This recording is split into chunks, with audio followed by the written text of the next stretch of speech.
अच्छा सुनो, सब्सक्राइब करते वक्त ना घंटी बजा देना।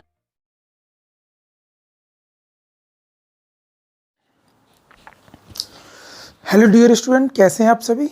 आपका हमारे YouTube channel chemistry point by doctor CV sir में स्वागत है। आज हम आपको अल्कोहल ईथर फिनॉल में से अल्कोहल पार्ट हमारा कंप्लीट हो गया है, जो शेष एक्सरसाइज है उसमें बता दिया जाएगा।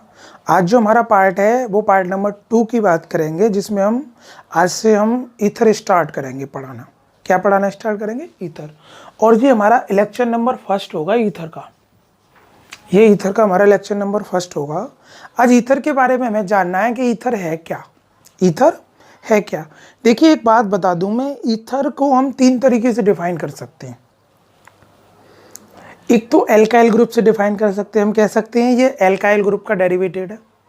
और एक दूसरा हम कह सकते हैं ये कि वाटर का डेरिवेटेड है, यानी ये जल का व्युत्पन्न है। तीसरा हम कह सकते हैं कि ये अल्कोहल का डेरिवेटेड है। यानी 3 तरीके से डिफाइन कर सकते हैं। हम आपको एक बात बता दें, छोटी सी एक जानकारी बता दें। जो ईथर की जो सबसे पहले जो रिसर्च की थी उसका नाम था रेमंड लली। किसका नाम था? जो हमारा टॉपिक है वो है ईथर। ईथर, इस टॉपिक का नाम है ईथर। और इसको ROR से डिनोट करते हैं। किसे डिनोट करते हैं? ROR से। अगर इसका हम जनरल एक साथ लिखना चाहें तो R2 लिखते हैं। और वी नो दैट, हम जानते हैं कि R बराबर क्या होता है? CnH2n+1 होता है। तो इसका अगर जनरल फॉर्मूला देखा जाए तो CnH2n+1 का होल ट्वाइस O हो जाता है। That is general formula of CnH2n+1 का होल ट्वाइस O होता है। That is clear. अब इसका जो ईथर का जो सबसे पहले जो नाम लिया था वो रेमंड लली ने लिया था। किसने लिया था? रेमंड लली। इसकी जो रिसर्च की थी वो रेमंड लली ने की थी।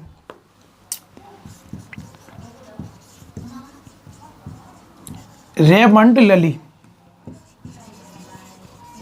इसकी रिसर्च किसने की थी? रेमंड लली ने की थी। ये जो ईथर जो वर्ड था वो लेटिन भाषा से लिया गया था। कौन सी भाषा से? लेटिन भाषा से। द लैंग्वेज ऑफ लेटिन, ये लेटिन भाषा का वर्ड था। लेटिन भाषा में इसे कहा जाता था ईथर। क्या कहा जाता था? ईथर। और इसका मीन्स था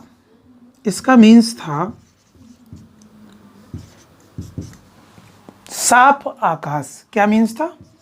साफ आकाश, यानी क्लियर स्काई। क्या नाम था? इसका मतलब था क्लियर स्काई। अब इससे धीरे धीरे जो नाम पड़ गया, ए को खत्म कर दिया गया। ए ईथर, ए इसमें साइलेंट पे लगा दिया गया और इंग्लिश में इसे क्या कहने लगे? ईथर। क्या कहने लगे? ईथर। इसे कहते थे हम ईथर। अगर हम ईथर का एक सुफिक्स होता है, सुफिक्स, एक होता है प्रीफिक्स। प्रीफिक्स ये होता है अनुलग्न और ये होता है पूर्वलग्न। अनुलग्न इसका ऑक्सी होता है और पूर्वलग्न इसका इपॉक्सी होता है। इपॉक्सी क्या होता है? इपॉक्सी। तो ये है इसका इंट्रोडक्शन। अब इसकी हम डेफिनेशन की बात करेंगे, दोबारा समझ लो। ईथर क्या होता है? ROR होता है। ईथर की जो रिसर्च की थी वो किसने की थी? रेमंड लली ने की थी, जिसका मतलब क्या था? क्लियर आकाश, साफ आकाश। ईथर एक लेटिन भाषा का वर्ड था, उसमें ईथर बोलते थे इसे। और ईथर फिर इंग्लिश में इसको क्या कहा गया? ईथर। और ईथर का सुफिक्स क्या होता है? ऑक्सी होता है। और इसका प्रीफिक्स क्या होता है? इपॉक्सी होता है। That is clear. I hope ये समझ में आ गया होगा। इसका फटाफट से स्क्रीनशॉट लो। मैं इसकी अब डेफिनेशन की तरफ चलूंगा। इसको हम 3 तरीके से डिफाइन कर सकते हैं। इसकी जो खोज की थी वो किसने की थी? रेमंड लली ने की थी। अब मैं इसको डिफाइन करूंगा, डेफिनेशन की ओर चलना है। डेफिनेशन ऑफ ईथर, ये इंट्रोडक्शन चल रहा है हमारा। इंट्रोडक्शन बोलें तो परिचय। ठीक है। सबसे पहले हम बात करते हैं ether are define 3 types. Ether को हम कितने टाइप से डिफाइन कर सकते हैं? 3 टाइप से। इसको 3 टाइप से डिफाइन कर सकते हैं। Number 1, ether are alkoxy derivated. सबसे पहले हम बात कर दें, ईथर आर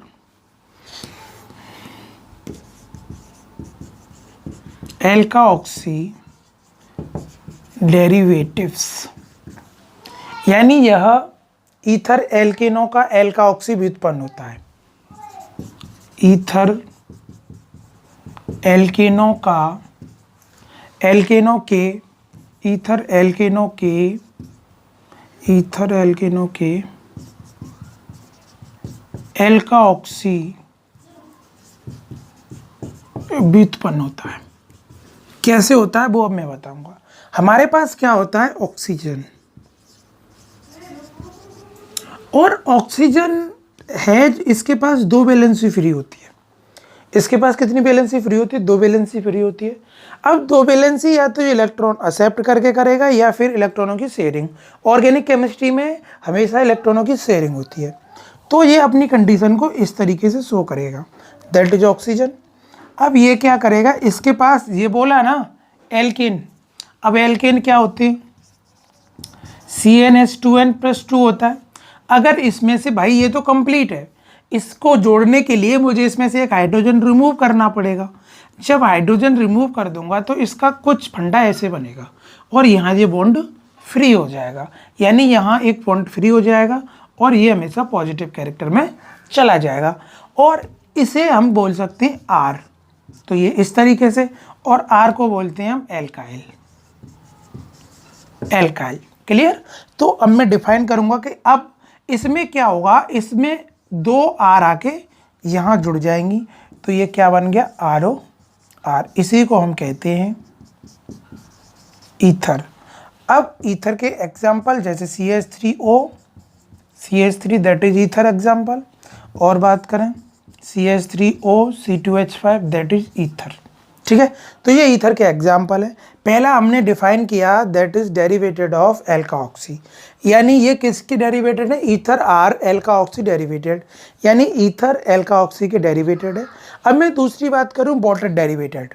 दूसरी बात अब मैं बात करता हूं कि ये वाटर का डेरिवेटेड होता है। अब कैसे होता है वो मैं बताऊंगा। द डेरिवेटेड ऑफ वाटर,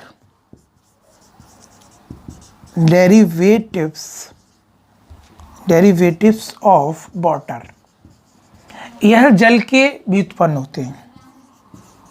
जल के व्युत्पन्न होते हैं। कैसे होते हैं? वही वाटर का फॉर्मूला ये होता है। ठीक है, ये वाटर है, ये क्या है? HOH वाटर है। अगर इसमें से मैं हाइड्रोजन लीव कर दूं और एल्काइल ग्रुप जोड़ दूं, एक एल्काइल ग्रुप मैंने बताया है दैट इज एल्काइल, एक एल्काइल ग्रुप जोड़ दूं तो ये बनेगा ROH। ये क्या बन गया? एल्कोहल बन गया। अगर मैं इसमें से फिर दोबारा हाइड्रोजन रिमूव कर दूं और इसमें एक एल्काइल ग्रुप जोड़ दूं तो ये क्या बन जाता है? ROR। इसको हम क्या कहते हैं? ईथर। क्या कहते हैं? ईथर। यानी when water remove 2 hydrogen and attached to alkyl groups is formed ether, it's called ether। यानी जब जल में से हाइड्रोजन दोनों निकल जाते हैं, उनके स्थान पर 2 एल्काइल समूह आकर जुड़ जाते हैं, तो हमें किसकी प्राप्ति होती है? ईथर की प्राप्ति होती है। क्या आपको ये बात समझ में आ गई? ईथर कब बनता है? जल में से दोनों हाइड्रोजन निकल जाते हैं, उसमें 2 एल्काइल ग्रुप आकर जुड़ जाते हैं, तो हमें ईथर प्राप्त होता है। That is clear? ये आई होप ये बात आपको समझ में आ गई होगी। तीसरा तरीका है हमारा, इसे मैं रेज कर रहा हूँ, स्क्रीनशॉट ले लो। तीसरा तरीका है हमारा द डेरिवेटेड ऑफ एल्कोहल, यानी ईथर एल्कोहल का भी डेरिवेटेड है, यानी ईथर को हम एल्कोहल से भी बना सकते हैं। किससे बना सकते हैं? एल्कोहल से। द डेरिवेटेड ऑफ एल्कोहल, तीसरा है ये।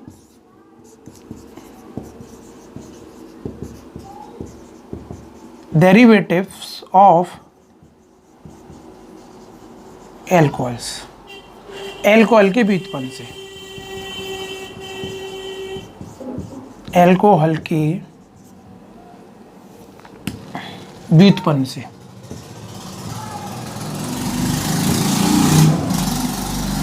अब एल्कोहल के व्युत्पन्न से कैसे बनाया जा सकता है, मैंने आपको डिहाइड्रेशन में बताया था, यानी डिहाइड्रेशन में एल्कीन भी बनती है और ईथर भी बनता है, बस टेम्परेचर का फ़र्क होता है और कोई फ़र्क नहीं है, कुछ नहीं है। तो देखिएगा, अब मैं यहाँ एल्कोहल, एल्कोहल मेरे पास क्या होता है, ROR होता है, सॉरी ROH होता है। अब एक एल्कोहल लो ROH, ये है। अगर मैं यहाँ टेम्परेचर लेवल बना के रखूँ और इसमें से वाटर रिमूव कर दूँ, क्या रिमूव कर दूँ, वाटर। अगर आप Al2O3 ले रहे हो कैटलिस्ट, तो आपको टेम्परेचर 250 रखना पड़ेगा, ठीक है। अगर आप H2SO4 ले रहे हो तो आपको टेम्परेचर 140 रखना पड़ेगा। ये दोनों में से कोई सा यूज कर सकते हो। अगर ऐसा कर रहे हो तो इसका डिहाइड्रेशन हो जाएगा और ये वाटर के मॉलिक्यूल्स बाहर निकल जाएंगे, तो ये क्या बनेगा, ROR। इस तरीके से हम ये कह सकते हैं कि ये ईथर जो है वो किसका डेरिवेटेड है, ये एल्कोहल का भी डेरिवेटेड है। आप देख पा रहे हैं, दैट इज एल्कोहल। ये क्या है, एल्कोहल है, तो इसको हम एल्कोहल का भी डेरिवेटेड कह सकते हैं। अगर आपने टेम्परेचर लेवल बदल दी, अगर आपने पॉइंट नंबर 2 की बात करूं, टेम्परेचर लेवल बदल दी, तो आपको अब एल्कोहल नहीं बनेगा, एल्कीन बनेगी। वो कैसे, जैसे CH3CH2OH, ये है, ठीक है। अब तुम्हें वाटर रिमूव करना है, इसमें से होगा जाएगा, बिल्कुल हो जाएगा। तो ये वाटर कैसे होगा, OH और यहाँ से H, ये दोनों लीव होंगे। और यहाँ आपको जो टेम्परेचर की, अगर Al2O3 कैटेलिस्ट लेंगे तो टेम्परेचर 350 रखना पड़ेगा। देखो यहाँ कितना, 250 या 350। अगर आप H2SO4 ले रहे हो तो आपको टेम्परेचर 180 डिग्री रखना पड़ेगा। तो अब क्या होगा, यहाँ एल्कीन बनेगी, CH2 डबल बॉन्ड और रिमूव वाटर ही होगा। क्लियर, ये दोनों डिफरेंट आपको ध्यान रहे। तो ये तो अब हमने बताया कि एल्कोहल को हम 3 तरीके से डिफाइन कर सकते हैं। एक तो कर सकते हैं जब ऑक्सीजन से 2 एल्काइल ग्रुप जोड़ दें तो किसका डेरिवेटेड हो जाएगा, एल का ऑक्सी का डेरिवेटेड हो जाएगा। दूसरा हम वाटर से कर सकते हैं, वाटर के दोनों हाइड्रोजन रिमूव कर दें, 2 एल्काइल ग्रुप जोड़ दें तो हम कह सकते हैं कि ये वाटर का डेरिवेटेड है, यानी जल का व्युत्पन्न है। तीसरा हम कह सकते हैं अगर एल्कोहल में से हम वाटर ही रिमूव कर दें तो वो क्या बन जाता है, ईथर बन जाता है। तो हम कह सकते हैं कि जो ईथर है वो एल्कोहल का भी डेरिवेटेड होता है। आई होप ये तीनों बातें आपको समझ में आ गई होंगी। इसका फटाफट से स्क्रीनशॉट ले लो। अब मैं आपको ये तीनों बातें एक साथ बताना चाहूँगा।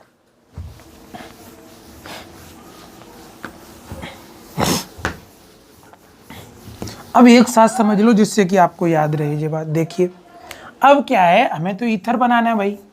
क्या बनाना है, ये बनाना ROR। अब बनाना कैसे है वो आपको समझना। देखिएगा हमारे पास क्या है, ऑक्सीजन है। अगर इससे हम क्या करें, 2 एल्काइल ग्रुप जोड़ दें तो क्या बनेगा, ईथर बन जाएगा, दैट इज ईथर। ठीक है। अब हमारे पास क्या है, दूसरे पॉइंट पे हमारे पास वाटर है।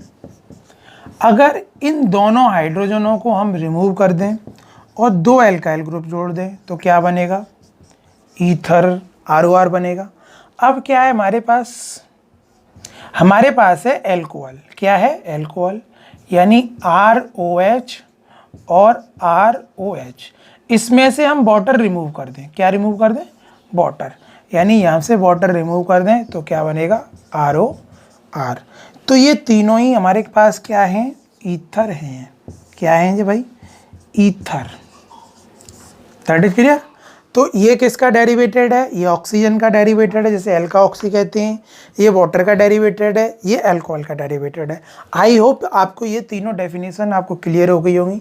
अब मैं बताऊंगा the types of ether. Ether यानी कितने प्रकार के होते हैं, दैट इज क्लियर। इसका स्क्रीनशॉट ले लो, ये संक्षिप्त में बताया मैंने। अब मैं बात करूंगा द टाइप्स ऑफ ईथर। हमारे यहाँ ईथर 2 टाइप्स के होते हैं, एक एरोमेटिक ईथर होता है और एक होता है एलिफेटिक ईथर। अब मैं बात करूं टाइप ऑफ ईथर की। टाइप्स ऑफ ईथर के, ईथर के प्रकार। हमारे पास ईथर जो है वो 2 टाइप्स का होता है। कितने टाइप्स का होता है? 2 टाइप्स का होता है। एक होता है एलिफेटिक ईथर, एलिफेटिक ईथर बोलें तो खुली श्रृंखला का ईथर, खुली श्रृंखला का ईथर। ठीक है साथियों, एलिफेटिक कंपाउंड कौन से होते हैं? ओपन चेन कंपाउंड एलिफेटिक होते हैं। दूसरा होता है एरोमेटिक ईथर।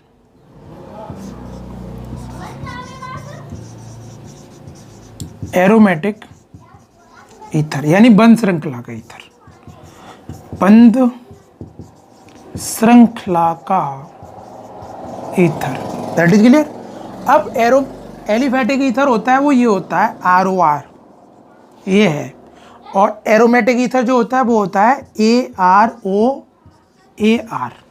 ठीक है, इसका मतलब है AR क्या होता है? AR फेनिल होता है, इसे फेनिल कहते हैं, फेनिल। और फेनिल की जगह C6H5 बॉन्ड लगाते हैं। That is clear. तो इसका मतलब है इट मीन्स C6H5O और C6H5O। ठीक है, डाई फेनिल ईथर। इसका नाम क्या हो जाएगा? Die phenyl ether. क्लियर, ये भी ईथर है। अब ये क्या है? आर क्या है? आर एल्काइल है। क्या बोलते हैं? एल्काइल, जिसका जनरल फार्मूला CnH2n+1 होता है। यानी आप CH3 बॉन्ड लगा सकते हो, C2H5 बॉन्ड लगा सकते हो, डॉट डॉट आप कुछ भी लगा सकते हो। इट मीन्स यहाँ पे क्या है? CH3O CH3। दूसरा एग्जाम्पल ले लें, CH3O C2H5। अब यहाँ पे इन दोनों के फॉर्मूले डिफरेंट है, तो इसका मतलब है जो एलिफेटिक ईथर होता है वो 2 टाइप्स का होता है। Are 2 types. एक होता है सिंपल ईथर, सिंपल ईथर। एक होता है मिक्स ईथर, मिक्स्ड ईथर। इसको बोलते हैं सिमेट्रिकल ईथर,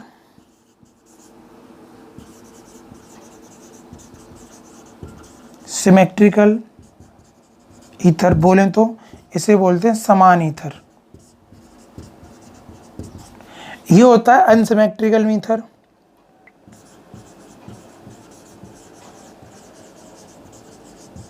अनसिमेट्रिकल ईथर बोलें तो असमान ईथर।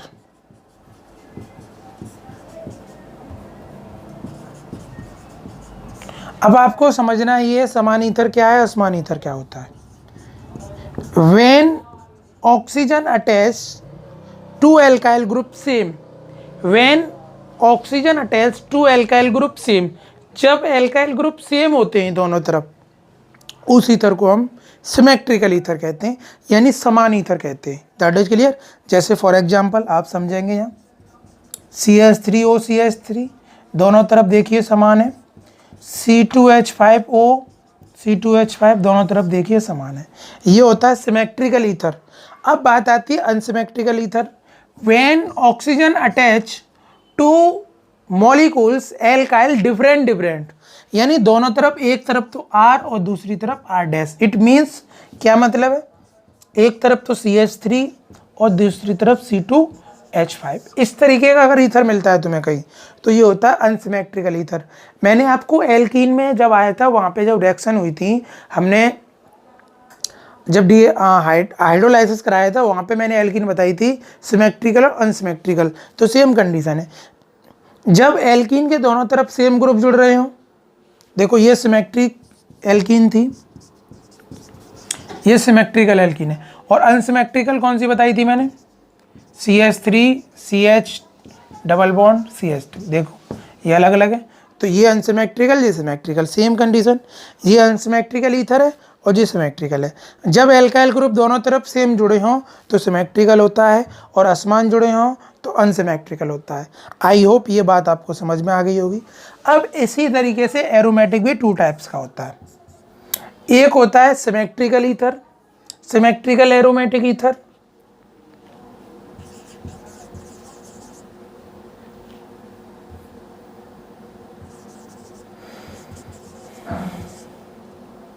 सिमेट्रिकल एरोमेटिक ईथर यानी दोनों तरफ एक जैसे फेनिल ग्रुप जुड़े हों, जैसे C6H5O C6H5, ठीक है, ये है सिमेट्रिकल एरोमेटिक ईथर। एक होता है अनसिमेट्रिकल एरोमेटिक ईथर, दूसरा कौन सा होता है? Unsymmetrical aromatic ether.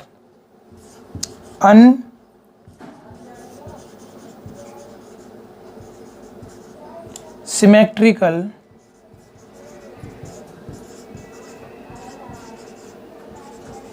Aromatic ether मतलब एक तरफ तो एरोमेटिक ग्रुप जुड़ा हो, दूसरी तरफ क्या जुड़ा हो? एल्काइल ग्रुप, जैसे AROR, ये है अनसिमेट्रिकल ईथर। आप समझेंगे C6H5O CH3, इधर क्या है? C6H5OH है, इधर क्या है? CH3। इसको बोलते हैं unsymmetrical aromatic ether. when oxygen attach one phenyl molecules and one alkyl group is called unsymmetrical aromatic ether। इसे unsymmetrical aromatic ether कहते हैं। इसका दूसरा नाम एनिसोल भी है, इसे एनिसोल के नाम से जाना जाता है। एनिसोल के नाम से ज़्यादा फेमस है। ये हमारा इंट्रोडक्शन है। इसके बाद हम इसकी नेमिंग बताएंगे आपको नेक्स्ट पार्ट में। इसे अच्छे से रिवीजन करिए। मैं दोबारा बता दूं, हमारे पास जो ईथर होता है वो 2 टाइप्स का होता है। एक होता है ओपन चेन, दूसरा होता है क्लोज चेन। एलिफेटिक ईथर और एक एरोमेटिक ईथर। एरोमेटिक ईथर भी 2 टाइप्स का होता है, यानी symmetrical aromatic ether, unsymmetrical aromatic ether. Symmetric क्या होता है? जब दोनों तरफ फेनिल ग्रुप जुड़ा हो तो सिमेट्रिक होता है। अनसिमेट्रिक कब होता है? जब एक तरफ फेनिल ग्रुप हो, एक तरफ एल्काइल ग्रुप हो। हमारे पास जो एलिफेटिक ईथर था वो भी 2 टाइप्स का था। एक था सिमेट्रिकल ईथर, सिमेट्रिकल में दोनों तरफ एल्काइल ग्रुप सेम थे, अनसिमेट्रिकल में दोनों तरफ एल्काइल ग्रुप अलग अलग थे। आई होप ये पूरी बात आपको समझ में आ गई होगी। अच्छे से इसका स्क्रीनशॉट लो और नोट्स तुरंत की तुरंत बनाओ।